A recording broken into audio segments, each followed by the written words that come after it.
तेल कसने के लिए भारतीय सेना ने 1000 सर्वेलेंस हेलीकॉप्टर और दूर से कंट्रोल होने वाले 80 छोटे विमानों की खरीद तेज कर दी।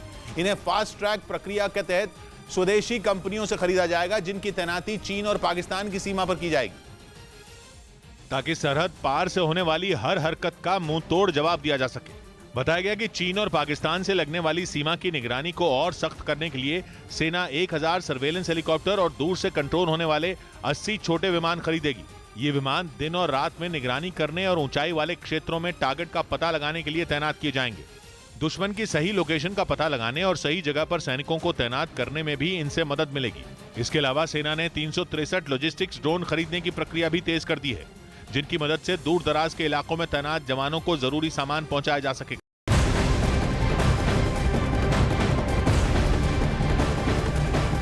जैकलिन फर्नांडिस से जुड़ी बड़ी खबर यह है, 200 करोड़ की ठगी मामले में जैकलिन फर्नांडिस आज दिल्ली की पटियाला हाउस कोर्ट में पेश होंगी। पिछली सुनवाई में पटियाला हाउस कोर्ट ने 50,000 की निजी मुचलके पर जैकलिन को जमानत दी थी।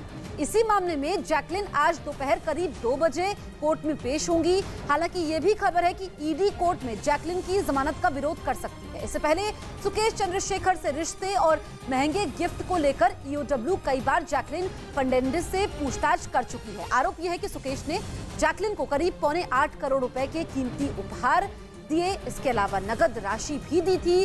सुकेश चंद्रशेखर ने सहयोगी पिंकी ईरानी के जरिए ये गिफ्ट दिए थे।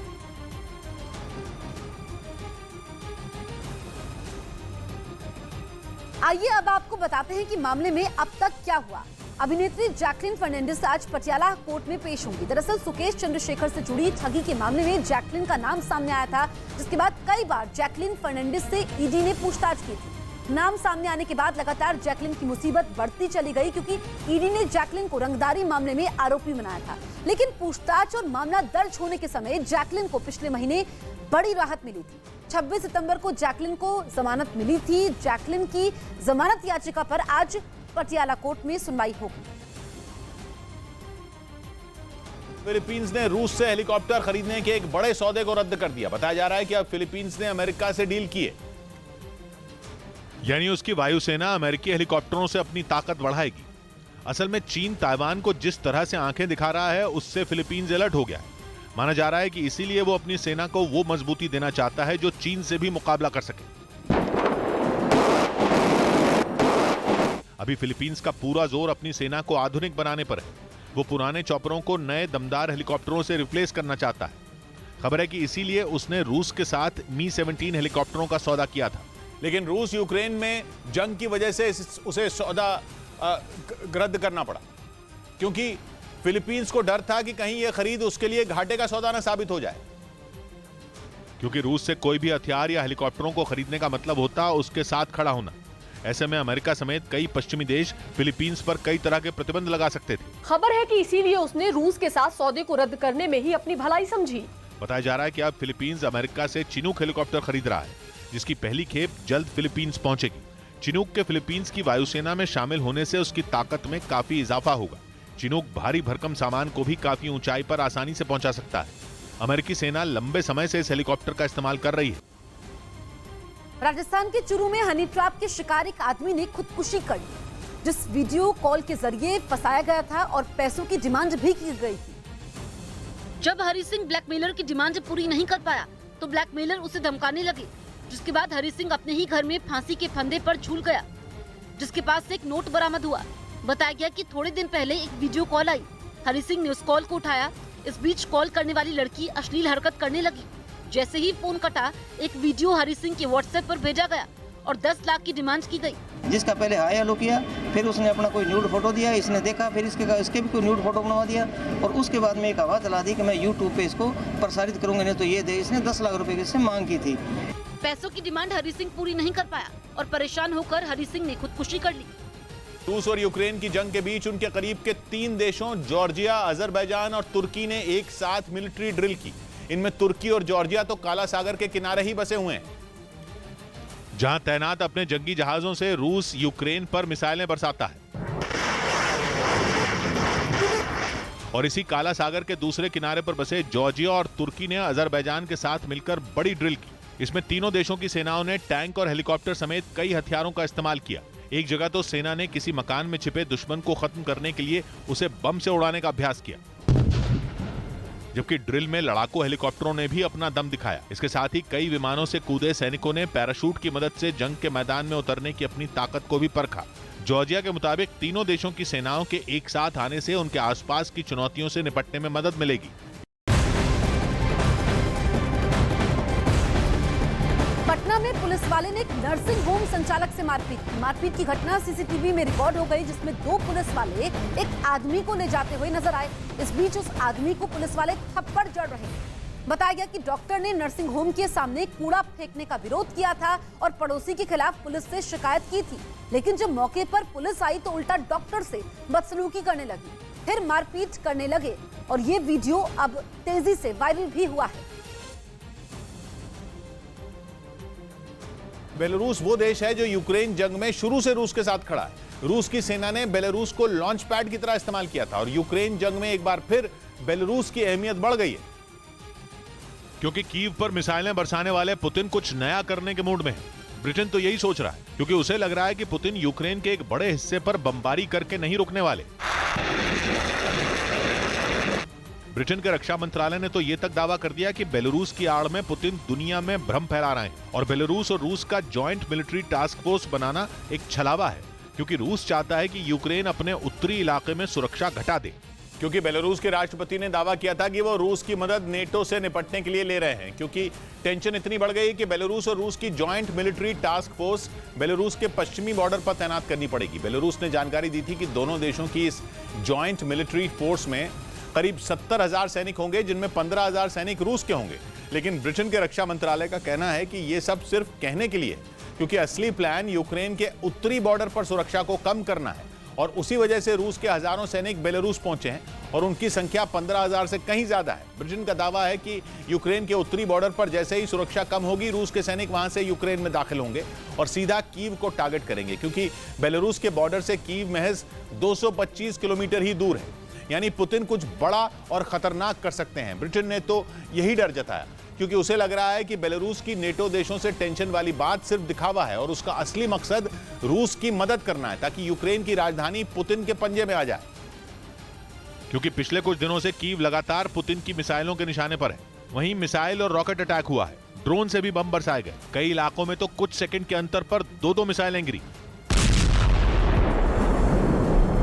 जिसका नतीजा कीव की सड़कों पर दिखा, जहां दूर दूर तक जलती गाड़ियां और खंडहर में बदल चुकी इमारतें नजर आईं। और अब तो हालत यह है कि वहां कभी भी और कहीं से भी हवाई अटैक हो रहा है। मिसाइलें मौत बनकर बरस रही हैं और लोग दहशत में जी रहे हैं, क्योंकि उन्हें नहीं पता कि पुतिन कब रुकेंगे या कभी रुकेंगे भी या नहीं। 24 फरवरी की जंग के बाद पुतिन की सेना कीव छोड़ चुकी थी, जिससे वहां के लोगों ने चैन की सांस ली थी। लेकिन इस बार पुतिन कुछ ऐसा खेल खेलने वाले हैं जिसमें उन्हें हराना ज़ेलेंस्की के लिए कठिन होगा, क्योंकि 8 महीने से जंग लड़ रही उनकी सेना के पास हथियारों की कमी है। कीव और यूक्रेन के कई पावर प्लांट उड़ाकर भी रूस ने उनकी कमर तोड़ दी है और इस माहौल में पुतिन के लिए कीव पर कब्जा करना सबसे आसान होगा। कहा जा रहा है कि पुतिन ने इसी वजह से अपने जिगरी दोस्त अलेक्जेंडर लुकाशेंको की मदद ली है, क्योंकि बेलारूस यूक्रेन जंग के पहले दिन से पुतिन का साथ दे रहा है। एक बार भी ऐसा मौका नहीं आया जब उसने रूस का साथ छोड़ा हो। वैसे बेलारूस की सेना बहुत लंबी चौड़ी नहीं है, उसके पास केवल 50,000 सैनिकों वाली सेना है। उसके पास बहुत अच्छे हथियार भी नहीं है, क्योंकि करीब 30 साल से बेलारूस ने कोई जंग ही नहीं लड़ी। लेकिन खबर है कि रूस बेलारूस के लड़ाकू विमानों को परमाणु हथियारों से लैस करने का प्लान बना रहा है और बेलारूस के Su-25 एयरक्राफ्ट को इस काबिल बनाएगा कि वो परमाणु मिसाइलें दाग सकेंगे। यानी पुतिन अकेले नहीं, बल्कि बेलारूस के सैनिकों और हथियारों के साथ कीव पर कब्जा करने की रणनीति पर काम कर रहे हैं। इससे पहले अलेक्जेंडर लुकाशेंको ने यूक्रेन पर आरोप लगाया था कि वो बेलारूस पर हमला करने वाला है और वहां वैसी ही तबाही मचाने की कोशिश करेगा जैसी यूक्रेन में हुई थी। इतना ही नहीं, लुकाशेंको ने यहाँ तक कह दिया कि यूक्रेन का साथ लिथुआनिया और पोलैंड देंगे। ये दोनों ही देश नेटो का हिस्सा हैं। बेलारूस ने दलील दी कि इन तीनों देशों की सेना के सामने उनके 50,000 सैनिक कुछ नहीं कर पाएंगे, इसलिए उन्हें रूस से मदद मांगनी पड़ी। एक वीडियो भी आया था जिसे बेलारूस ने जारी किया था, जिसमें ट्रेनों में भर भर कर रूस की सेना की गाड़ियां बेलारूस पहुंचती दिखी। यानी पश्चिम कुछ कह रहा है और रूस और बेलारूस कुछ और। लेकिन यह पक्का है कि यूक्रेन जंग में बेलारूस का रोल बढ़ गया है, क्योंकि ये वो जगह है जहां पुतिन परमाणु हथियार भी तैनात कर सकते हैं और अपने सैनिक भी भेज सकते हैं। मतलब इस बात का चांस बढ़ गया है कि यूक्रेन की राजधानी कीव जलती रहेगी, क्योंकि पुतिन ठान चुके हैं कि वो वहां तबाही जारी रखेंगे।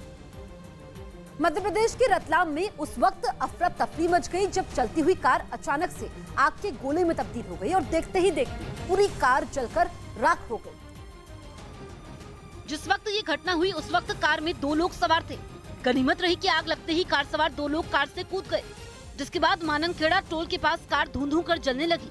कार में आग लगने की वजह से गाड़ियां रुक गई और लंबा जाम लग गया। वहीं आग बुझाने के लिए लोग कोशिश करते रहे। एक आदमी ने जैसे ही कार के पास जाकर आग बुझाने की कोशिश की, अचानक से धमाका हो गया, जिसके बाद लोग दहशत में आ गए। वहीं मौके पर पहुंची फायर ब्रिगेड की टीम ने कड़ी मशक्कत के बाद आग पर काबू पाया, लेकिन जब तक आग पर काबू पाया जाता तब तक कार पूरी तरीके से जलकर राख हो चुकी थी। कार सवार ने बताया कि वो मंदसौर से रतलाम आ रहे थे, उस वक्त यह हादसा हो गया। ईरान की तरफ से यूक्रेन युद्ध में तबाही मचाने वाले कुछ हथियारों का नया वीडियो जारी किया गया, जिसके जरिए उसने उन हथियारों को दिखाया जिन्हें हाल ही में ईरान की सेना ने अपने बेड़े में शामिल किया है, जो ईरान के पास पहले से मौजूद हथियारों से ज्यादा घातक है। सामने आए वीडियो में यूक्रेन की राजधानी कीव समेत कई शहरों में तबाही मचाने वाले शाहिद 136 ड्रोन का अपग्रेडेड वर्जन दिखा, जो दुश्मन को धूल चटाने के लिए पहले से ज्यादा खतरनाक है। साथ ही वीडियो में मीडियम रेंज की घातक मिसाइलें भी दिखाई गईं, जो 3000 किलोमीटर की दूरी पर मौजूद दुश्मन को आसानी से मार गिरा सकती हैं। ईरान के सैन्य अफसरों की मौजूदगी में इन मिसाइलों को दागा गया, जिन पर कंट्रोल रूम के जरिए लगातार नजर रखी गई। ईरान ने वीडियो जारी कर अपनी ताकत का प्रदर्शन किया और ये दिखा दिया कि उसके पास घातक मिसाइलें और आत्मघाती ड्रोन भरपूर मात्रा में है और वो जब चाहे दुश्मन के छक्के छुड़ा सकता है।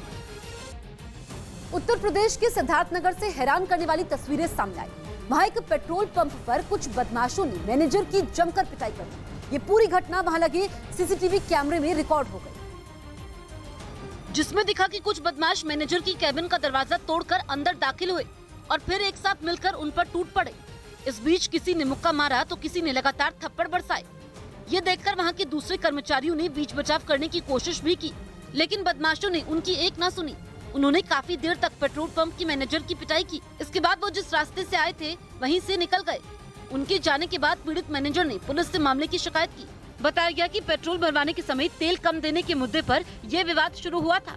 बाद में मारपीट का ये वीडियो सोशल मीडिया पर वायरल हो गया। रेलवे ने दिवाली और छठ पूजा पर 786 ट्रेनों के फेरे बढ़ाने का ऐलान किया। त्योहारों पर यात्रियों की सुविधा के लिए रेल मंत्रालय ने यह फैसला लिया, जिससे ट्रेनों में ज्यादा भीड़ न हो और यात्री आराम से सफर कर सकें। नई दिल्ली रेलवे स्टेशन पर स्पेशल ट्रेनों की जानकारी देने और दूसरी सुविधाओं का अलग से इंतजाम किया गया।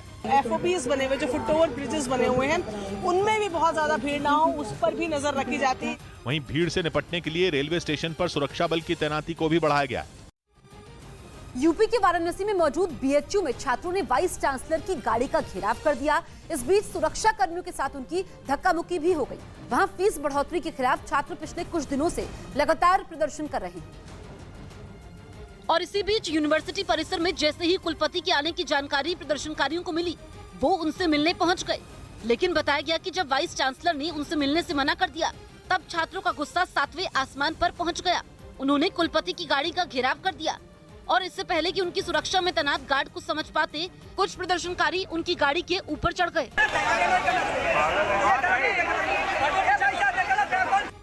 ये देखकर सुरक्षा कर्मियों के हाथ पांव फूल गए। वो तुरंत एक्शन में आ गए।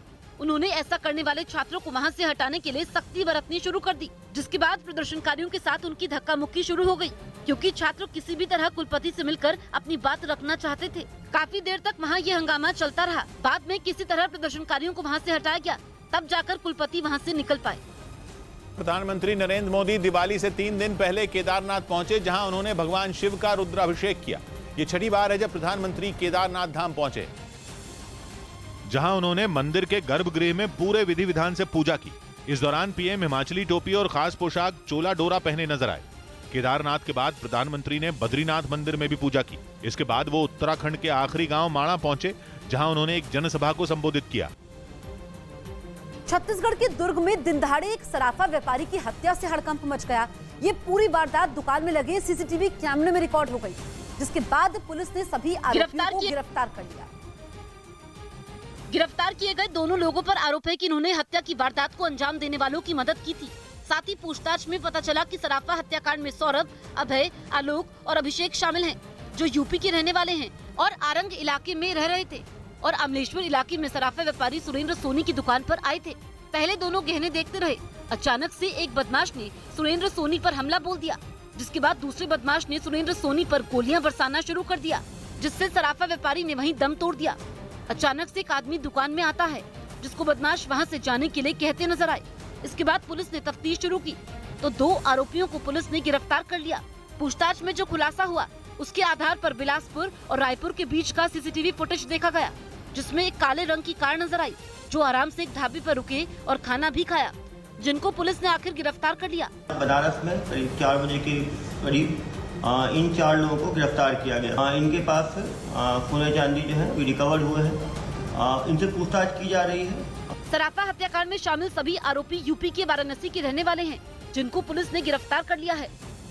तुर्की के राष्ट्रपति एर्दोआन ने वहां की संसद को बता दिया कि तुर्की में नेचुरल गैस का इंटरनेशनल हब बनाया जाएगा। उनके ऐलान के साथ ही रूस की गैस तुर्की के रास्ते यूरोप तक पहुंचाने वाली योजना पर भी मोहर लग गई और यह तय हो गया कि यूरोप तक गैस तुर्की के रास्ते ही पहुंचाई जाएगी। तुर्की के राष्ट्रपति रजब तायिप एर्दोआन अब तक इस मामले पर कुछ भी खुलकर नहीं बोल रहे थे। पूरी योजना केवल पुतिन और एर्दोआन के बीच गुपचुप तरीके से ही मदद नहीं ली जाएगी, बल्कि कुछ नई पाइपलाइन भी बनाई जा सकती है, क्योंकि पहले जो पाइपलाइन रूस की गैस को यूरोप तक पहुंचाने के लिए बनाई गई थी वो बाल्टिक सागर में थी, नॉर्थ स्ट्रीम पाइपलाइन।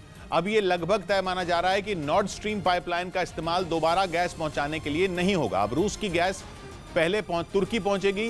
तुर्की के साथ रूस की कोई जमीनी सीमा नहीं लगती, दोनों देशों के बीच काला सागर है, इसलिए माना जा रहा है कि समुद्र के रास्ते नेचुरल गैस रूस से तुर्की तक पहुंचाई जाएगी। या तो इसके लिए बड़े पैमाने पर समुद्री जहाजों का इस्तेमाल होगा या बहुत बड़ी क्षमता वाली एक नई पाइपलाइन बिछाई जाएगी। तुर्की की जमीनी सीमा बुल्गारिया और ग्रीस से जुड़ती है। मुमकिन है कि इसी रूट का इस्तेमाल करते हुए रूस की गैस को तुर्की यूरोप तक पहुंचाए, लेकिन माना जा रहा है कि काला सागर में कुछ बड़ी पाइपलाइन बिछाकर यूक्रेन के रास्ते भी गैस यूरोप तक पहुंचाई जाए, क्योंकि यूक्रेन के जरिए गैस की कई पाइपलाइन यूरोप तक पहुंचती हैं। पहले ये पाइपलाइन रूस से सीधा यूरोप तक पहुंचती थी, लेकिन अब तुर्की इनका इस्तेमाल कर सकता है। मतलब ये कि गैस की सप्लाई का यूक्रेन के रास्ते जाने वाला जो नेटवर्क पहले से चल रहा था, उसमें मामूली बदलाव किया जाएगा। तुर्की से गैस की नई पाइपलाइन बिछाकर उसी पाइपलाइन से जोड़ी जाएगी जो यूक्रेन में पहले से बिछी हुई है। ऐसा करने से यूरोप के देशों को तकनीकी ढांचे पर कोई नया खर्च नहीं करना पड़ेगा। यह भी साफ हो जाएगा कि जिस तरह से वो जंग से पहले रूस की गैस का इस्तेमाल करते रहे हैं,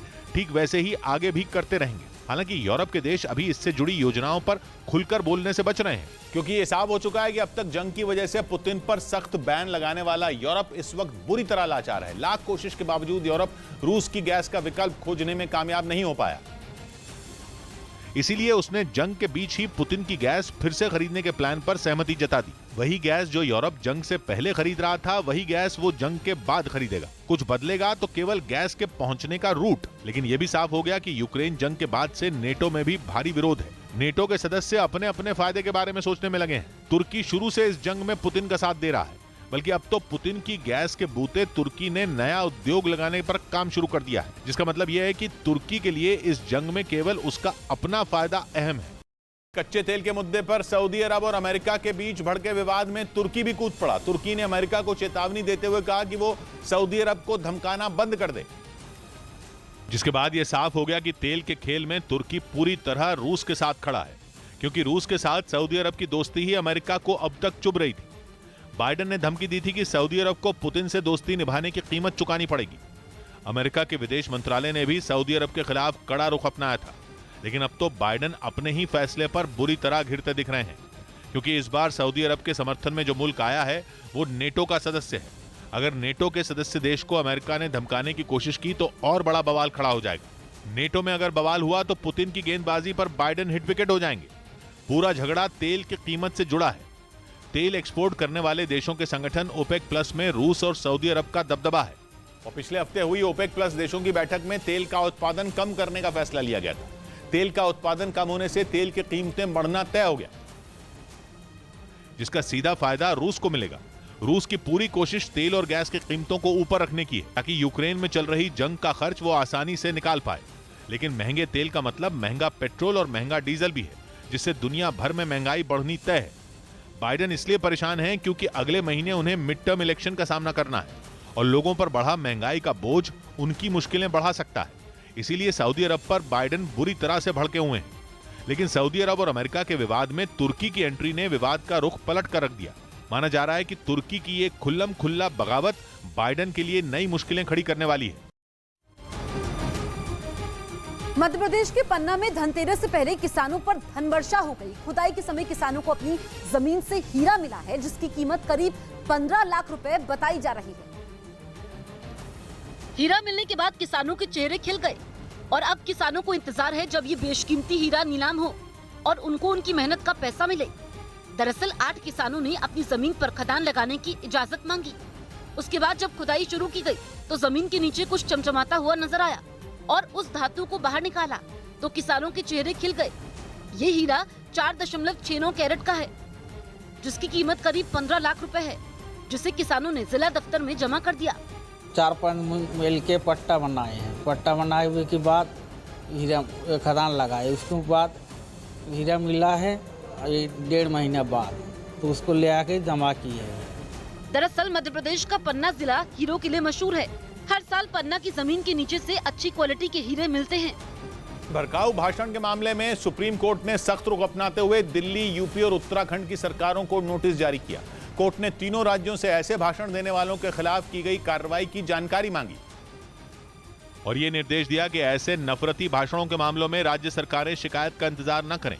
सुप्रीम कोर्ट ने यह भी कहा कि हेट स्पीच के किसी भी मामले में लापरवाही की गई तो उसे अदालत की अवमानना माना जाएगा। पंजाब के मोहाली में पुलिस मुख्यालय पर हुए हमले के पीछे पाकिस्तान की साजिश सामने आई।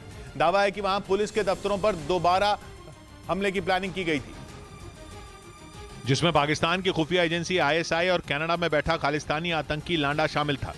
पुलिस का दावा है कि लांडा ने पाकिस्तान के रास्ते ड्रोन से एक असॉल्ट राइफल और कुछ कारतूस पंजाब भेजे थे।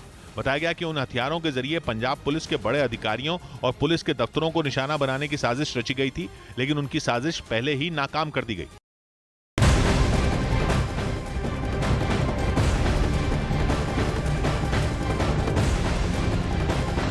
दिवाली के मौके पर दिल्ली के बाजार में सुरक्षा व्यवस्था को देखते हुए पुलिस ने पेट्रोलिंग की। इस बीच बाजार और मॉल में खरीदारी करने वालों की भीड़ नजर आई। और बड़ी खबर हम आपको बता दें मध्य प्रदेश से, जहां पर भीषण सड़क हादसा हुआ है। रीवा में बस और ट्रक की जोरदार टक्कर हुई है। हादसे में 14 लोगों की मौत हो गई है। बड़ी खबर इस वक्त हम आपको बता रहे हैं, जहां पर रीवा में ये सड़क हादसा होता है। 40 यात्री इसमें घायल हुए हैं और माना यह जा रहा है, जो शुरुआती जानकारी सामने आई है, कि इस सड़क हादसे के पीछे रफ्तार बड़ी वजह है। बस और ट्रक की भीषण टक्कर होती है। 14 लोग इसमें मौत के मुंह में सो जाते हैं, जबकि 40 यात्री घायल हैं, जिसमें कई लोगों की हालत गंभीर बनी हुई है। इस वक्त की बड़ी खबर। और ये आप देखिए कि क्या हाल हुआ है टक्कर के बाद। बुरी तरीके से यहाँ पर बस क्षतिग्रस्त हो गई है। रीवा में ये जोरदार टक्कर होती है। दर्दनाक हादसा होता है। दिवाली के मौके पर जो लोग इसमें सवार थे वो अपने घर जा रहे थे और अचानक से 14 लोगों की मौत हो जाती है। उसी वक्त वो लोग दम तोड़ देते हैं। इसके अलावा 40 यात्री घायल हैं, जिसमें कई लोगों की हालत गंभीर बनी हुई है। काफी भीषण ये टक्कर थी। रफ्तार काफी ज्यादा रही, जिस वजह से बैलेंस नहीं बना पाए ड्राइवर। बस का नियंत्रण खो जाता है और फिर ये टक्कर हो जाती है। ये तस्वीरें इस वक्त आप देख सकते हैं। लोगों में काफी ज्यादा रोष है। मध्य प्रदेश में ये बड़ा सड़क हादसा हुआ है। रीवा में बस और ट्रक की जोरदार टक्कर हो जाती है, जिसमें 14 लोगों की मौत हो गई है और इनमें सभी की पहचान भी कर ली गई है। 40 यात्री इसमें घायल बताए जा रहे हैं। आप समझिए कि कितना बड़ा यह हादसा, जिसमें अचानक से 14 लोग दम तोड़ देते हैं।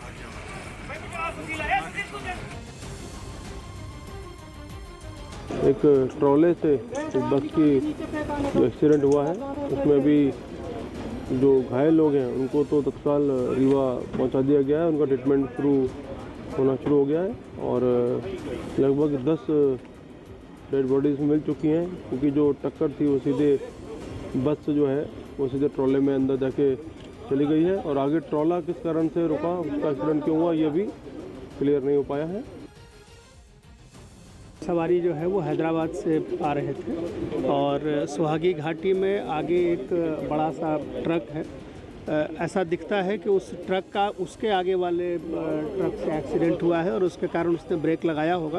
पीछे से आ रही जो बस है वो उसका अगला हिस्सा पूरी तरीके से ट्रक के भीतर घुस गया, जिससे केबिन में जो लोग हैं और जो फ्रंट सीट पे लोग हैं उन लोगों की डेथ हुई है और बहुत सारे लोग घायल हुए हैं। दिवाली के मौके पर दिल्ली के बाजार में सुरक्षा व्यवस्था को देखते हुए पुलिस ने पेट्रोलिंग की। इस बीच बाजार और मॉल में खरीदारी करने वालों की भीड़ नजर आई। पेट्रोलिंग के समय अचानक से पुलिस वाले दौड़ लगाते दिखाई दिए। पूर्वी दिल्ली की डीसीपी प्रियंका कश्यप पीछे पीछे चल रही थी तो आगे आगे पुलिस वाले भागने लगे। ये देखकर लोगों को लगा कि शायद कुछ हो गया, लेकिन थोड़ी ही देर में तस्वीर साफ हो गई कि ये सिर्फ एक पुलिस पेट्रोलिंग थी, जिसमें पुलिस की तरफ से ये जांचा परखा गया कि अगर त्योहार के समय कुछ होता है तो उसे पुलिस की तरफ से कैसे हैंडल किया जाए। पेट्रोलिंग के समय दिल्ली पुलिस पूरी तरह मुस्तैद दिखी। दिवाली के मौके पर दिल्ली के बाजारों में भारी भीड़ नजर आई। लक्ष्मी नगर समेत पूर्वी दिल्ली के तमाम बाजार लोगों से खचाखच भरे दिखाई दिए। ऐसे में पुलिस पूरी तरह अलर्ट पर दिखी। चीन ने दावा किया कि वो एक ऐसा हाईटेक हथियार बनाने जा रहा है जो आसमान में हवाई जहाज जितनी ऊंचाई पर उड़ भी सकता है और किसी पनडुब्बी की तरह समंदर की गहराई में भी जा सकता है। मतलब चीन का यह हथियार 2 in 1 है, क्योंकि वो एक मिसाइल भी है और पानी में चलने वाला बम टॉर्पीडो भी, जिससे चीन के दुश्मनों का बचना मुश्किल ही नहीं बल्कि नामुमकिन होगा। दुश्मन जहां भी छिपा बैठा हो, चीन का यह हथियार उसे ढूंढकर मार गिराएगा, फिर चाहे उसके लिए आसमान का सीना चीरना हो या गहरे समंदर में गोता लगाना हो। रक्षा विशेषज्ञों का मानना है कि चीन का यह नया हथियार एक मिसाइल ही है, लेकिन ऐसी मिसाइल जो पानी को छूते ही एक अल्ट्रा फास्ट टॉर्पीडो का अवतार ले लेगी। चीन के वैज्ञानिकों का कहना है कि आवाज की रफ्तार से 2.5 गुना तेज उड़ने वाली उनकी मिसाइल समंदर में खड़े बड़े से बड़े जंगी जहाजों को डुबा देने का दम रखने वाली होगी। मेक्सिको से दिल दहला देने वाला एक वीडियो सामने आया। वहां तेज रफ्तार से भागती एक ट्रेन तेल के टैंकर से टकरा गई, जिसके बाद पूरी की पूरी ट्रेन लपटों में घिर गई। वहां से आए एक वीडियो में जलती हुई ट्रेन शहर के बीच से गुजरती नजर आई, जिसे देखने वालों के होश उड़ गए। एक शख्स तो ट्रेन को देखते ही कार में मौजूद अपनी पत्नी और बच्चों को लेकर वहां से भागता नजर आया।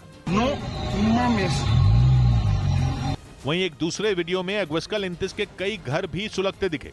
दावा किया गया कि जहां जहां से ये ट्रेन गुजरी, आसपास के घरों को भी राख करती गई। जानकारी के मुताबिक ट्रेन की टक्कर एक तेल के टैंकर से हुई, जिसके बाद उसमें भयंकर आग लग गई। वहीं इससे निकलने वाले काले धुएं ने कई घंटों तक सारे शहर पर अपना कब्जा जमाए रखा। मध्य प्रदेश के जबलपुर में लोगों ने दिए जलाकर नर्मदा नदी को साफ और प्रदूषण मुक्त करने का संकल्प लिया, जिसके लिए बड़ी संख्या में लोग नर्मदा नदी के तट पर जुटे और 1100 दिए जलाकर दीपोत्सव मनाया।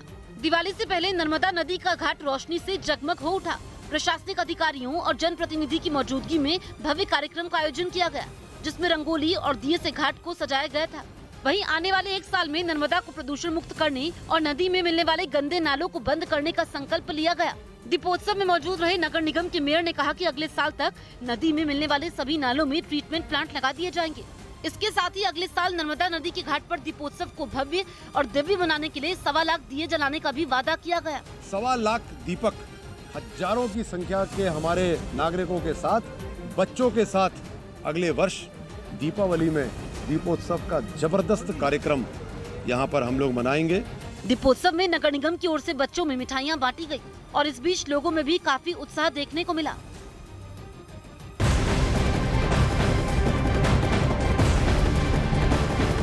बड़ी खबर महाराष्ट्र के ठाणे से आ रही है। वहां अंबरनाथ में कुंडेश्वर झरने में डूबने से 4 लड़कों की मौत हो गई। चारों लड़के मुंबई के घाटकोपर इलाके के रहने वाले थे और कुंडेश्वर कुंड घूमने गए थे। इसी बीच चारों पानी में डूब गए। इस बात की जानकारी मिलते ही कुछ लोग पानी में उतरे, लेकिन तब तक काफी देर हो चुकी थी और चारों की मौत हो गई। सभी लड़के जिनकी डूबने से मौत हुई है, ये मुंबई के रहने वाले बताए जा रहे हैं। ठाणे में इनकी डूबने से मौत हुई है। दरअसल ये लोग कुंडेश्वर कुंड गए हुए थे और अचानक से ये पानी के तेज बहाव के बीच पहुंच जाते हैं। फिर ये अपने आप को संभाल नहीं पाते हैं और जब तक लोगों को पता चलता है वो पहुंचते हैं, तब तक काफी देर हो जाती है।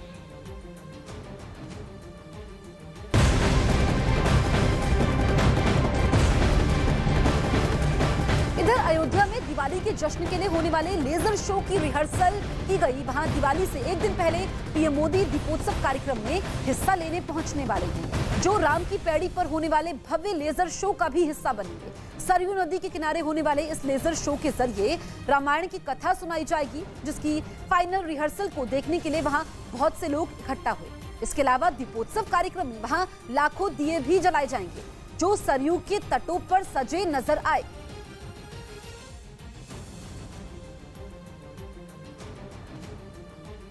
कोलकाता में कई दिनों से शिक्षक भर्ती की मांग पर चल रहा आंदोलन उग्र हो गया। हालात इस कदर बिगड़ गए कि राज्य सरकार को रैपिड एक्शन फोर्स को उतारना पड़ा। इसके बाद तो सड़क पर ही बवाल मच गया। प्रदर्शनकारियों को हटाने पहुंची पुलिस और उनके बीच धक्का मुक्की शुरू हो गई। फिर तो उन्होंने प्रदर्शनकारियों को हिरासत में लेने में जरा भी देरी नहीं की, लेकिन शिक्षक की नौकरी की मांग करने वाले टस से मस नहीं हुए। इसके बाद रैपिड एक्शन फोर्स ने मोर्चा संभाल लिया और उन्हें खदेड़ना शुरू कर दिया।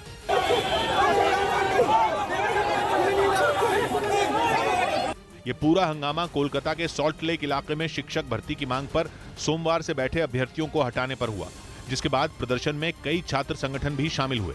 तस्वीर देखिए, कह सकते हैं किलेबंदी कर ली गई है। बताया गया कि आंदोलन कर रहे अभ्यर्थी 2014 में ही शिक्षक बनने के लिए जरूरी टीईटी की परीक्षा पास कर चुके थे, लेकिन लंबे वक्त बाद भी नौकरी नहीं मिलने पर उनका गुस्सा भड़क गया।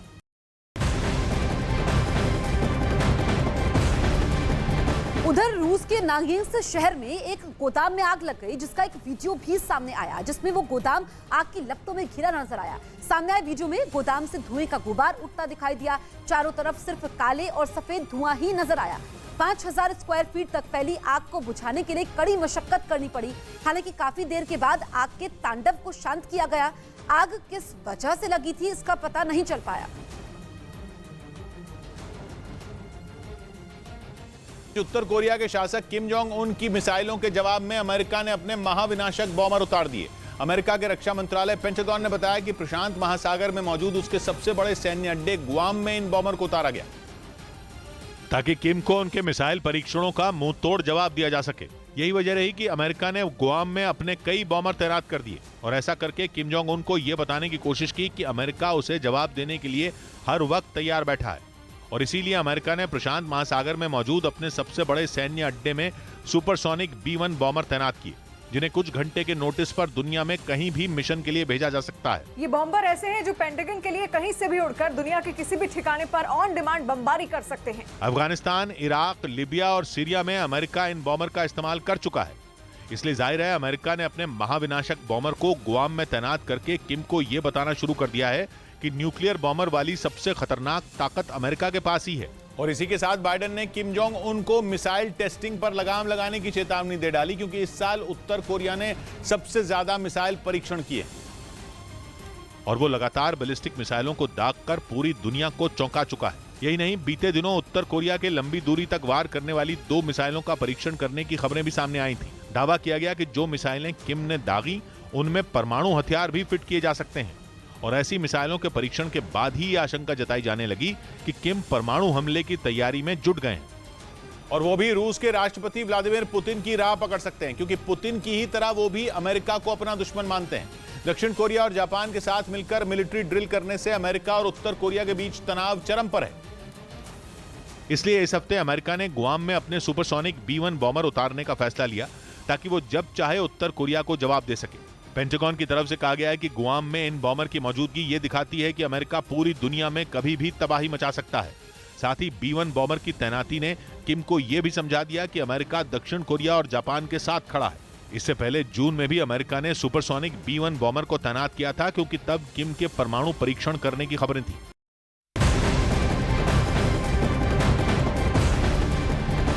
खबर है कि रूस के राष्ट्रपति पुतिन खुद वॉर फ्रंट पर पहुंच गए हैं। मतलब ये कि उन्होंने खुद जंग के मैदान में मोर्चा संभाल लिया है। बताया गया कि इस बीच पुतिन ने एक सैनिक की तरह बाकायदा स्नाइपर राइफल भी चलाई, जिससे ये अंदाजा लगाया जा रहा है कि यूक्रेन में कुछ बड़ा होने वाला है, क्योंकि पिछले 8 महीनों से चल रही इस जंग में ये पहला मौका है जब पुतिन ने बंदूक उठाई है। इसी वजह से पश्चिमी मीडिया ये दावा कर रहा है कि पुतिन यूक्रेन पर अब तक का सबसे बड़ा हमला करने वाले हैं।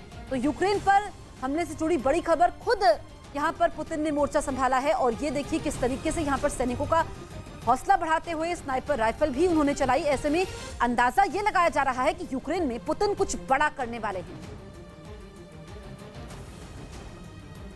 ईरान ने अमेरिका के स्विच ब्लेड ड्रोन जैसा आत्मघाती ड्रोन बना लिया। ईरान का आत्मघाती ड्रोन शाहिद 136 इस समय यूक्रेन पर कहर बनकर टूट रहा है, क्योंकि उसका धड़ल्ले से इस्तेमाल कर रहा है।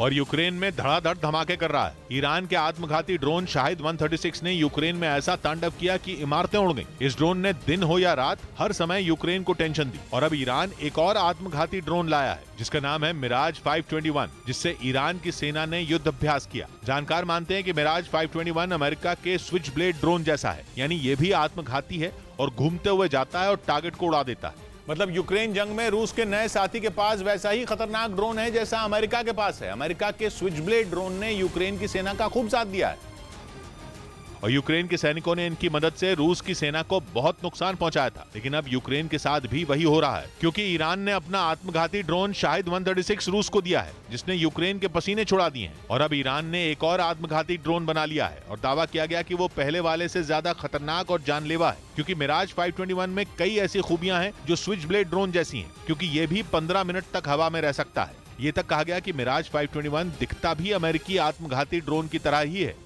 और जब ये किसी टारगेट से टकराता है तो जोरदार धमाका होता है और टारगेट का नामो निशान मिट जाता है। स्विच ब्लेड ड्रोन विस्फोटकों से भरे होते हैं जिनसे किसी टैंक या सैनिकों के पूरे ग्रुप को उड़ाया जा सकता है। ईरान का ये नया आत्मघाती ड्रोन भी कुछ वैसा ही है। इसकी रेंज 5 किलोमीटर है और ये 500 ग्राम से 1 किलोग्राम तक विस्फोटक लेकर उड़ सकता है। मतलब ईरान का एक और छोटा हथियार बड़ी तबाही के लिए तैयार है। वैसे अब तक इन्हें रूस को देने का फैसला नहीं किया गया है, क्योंकि शाहिद 136 ने अकेले ही यूक्रेन का दिमाग खराब किया हुआ है। लेकिन अगर पुतिन ने मांगा तो ईरान उन्हें मिराज 521 भी जरूर देगा, क्योंकि यूक्रेन जंग में ईरान के ड्रोन जिस तरह अपना दम दिखा रहे हैं उससे अमेरिका और तुर्की जैसे दिग्गजों के लिए मुश्किल खड़ी हो रही है, क्योंकि यूक्रेन ने अब तक उन्हीं के ड्रोन से रूस की नाक में दम किया हुआ है।